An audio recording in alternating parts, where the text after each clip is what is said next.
जो मेरा हक है वो मुझे चाहिए। सपना की शादी का दिन आ गया। सब अपने काम में लगे थे। तभी भैया आकर बोले, सपना के ससुराल से बरी आ गया। यानी सपना के लिए ससुराल से गहने और कपड़े आए हैं। मम्मी ने चाची से कहा, जाओ सबको बुला लो, सब देख लें तो हाथ के हाथ वापस भेज दे। जोखम रखने का क्या काम, बेटी का सामान है तो बेटी के होने वाले घर तुरंत ही भेज दो। वाह, सपना कितनी तकदीर वाली है। 5-5 फुल सेट जिसमें जड़ाऊ चंद्रहार तो ऐसा था जैसे रजवाड़ा हार हो। ताई जी बोल पड़ी। पड़ोस वाली रोमा चाची बोली, आज सोने का भाव जो है कहाँ इतना गहना चढ़ता है। सुमिता, तेरी बेटी तो राज करेगी। इसी बड़ी बड़ी बातों के बीच सपना ससुराल गई, गहनों से लाद कर मुँह दिखाई हुई। रात को सपना ने गहनों को डब्बे में डाल अलमारी में रखा और दोनों पति पत्नी थके हुए होने के कारण जल्दी सो गए। सुबह उठते ही सास कमरे में आई और सारे गहने मांग ले गई। मंगलसूत्र के अलावा कुछ भी सपना की अलमारी में ना था। पीहर के गहने भर थे। पगफेरे की रस्म में उन्होंने अपना कोई सेट पहना दिया। कहा कि ये पगफेरे में पहन जाओ, वापस आकर मुझे दे देना। पगफेरे में भी गहने ही की चर्चा थी। एक दिन सपना ने यूं ही बातों में सास से पूछा, मम्मी गहने दीजिएगा, मैं हीरे वाले सेट के ईयररिंग पहनूंगी। तुम्हारे कौन से गहने? बेटा वो गहने तो जीते जी तो मेरे हैं, मेरे जाने के बाद ही तुम्हारे होंगे। हमारे यहाँ बहू को सारे गहने चढ़ाकर वापस लेते हैं, सारे मेरे पास ही रहेंगे। शादी ब्याह में पहन लेना, अभी तो बैंक के लॉकर में है। सपना ने पूछा, तो फिर मैं क्या पहनूं? आपने दिखाने के लिए गहने दिए तो दिए ही क्यों? रोहित तभी घर आ गया। सास बहू की बातें वो सुन चुका था।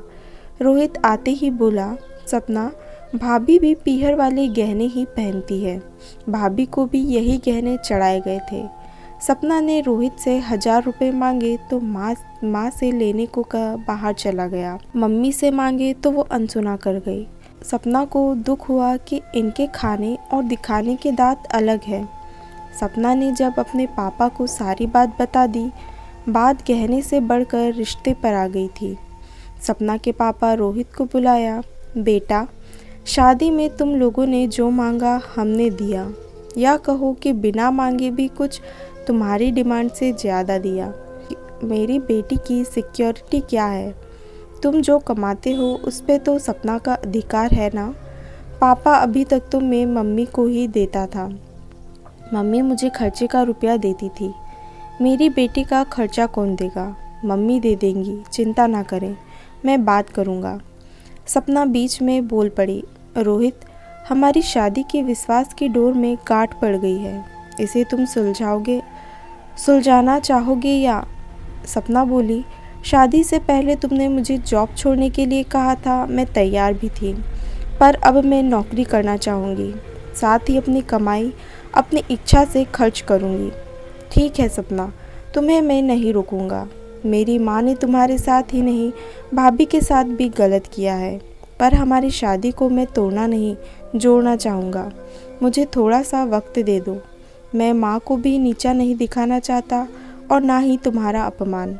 पापा मैं अपना ट्रांसफ़र कहीं बाहर कराकर इन स्थितियों पर अंकुश लगा दूँगा, फिर हम वापस आ जाएंगे।